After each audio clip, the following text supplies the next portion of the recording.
Hello world, it's Zilla. It's Mr. Bring You the Scripture so you can see the bigger picture. We're going to jump back in to the Gospel of Luke, chapter 8, starting at verse 32. Now a herd of many swine was feeding there on the mountain, so they begged him that he would permit them to enter them. And he permitted them. Then the demons went out of the man and entered the swine, and the herd ran violently down the steep place into the lake and drowned. When those who had fed them saw what had happened, they fled and told it in the city and in the country.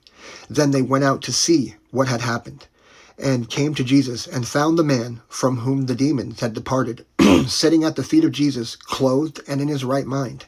And they were afraid. They also, who had seen it, told them by what means he who had been demon-possessed was healed. Then the whole multitude of the surrounding region of the Gadarenes asked him to depart from them, for they were seized with great fear. And he got into the boat and returned.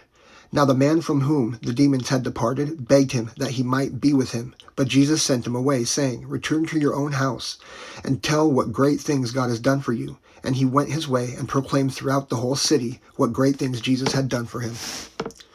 A girl restored to life and a woman healed. So it was, when Jesus returned, that the multitude welcomed him, for they were all waiting for him.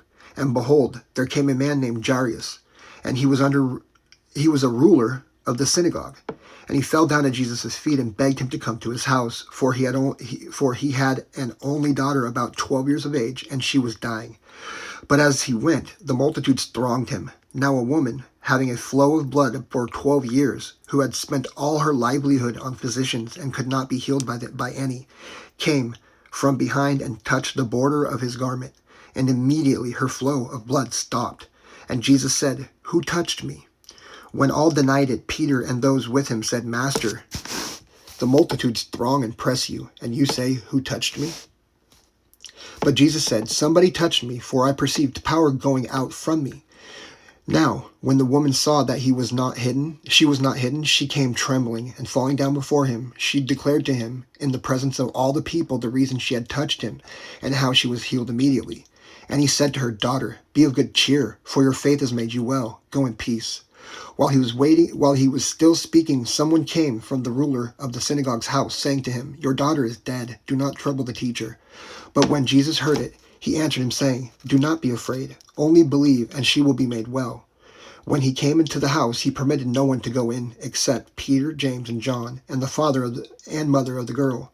Now all wept and mourned for her. But he said, Do not weep. She is not dead, but sleeping. And they ridiculed him, knowing that she was dead.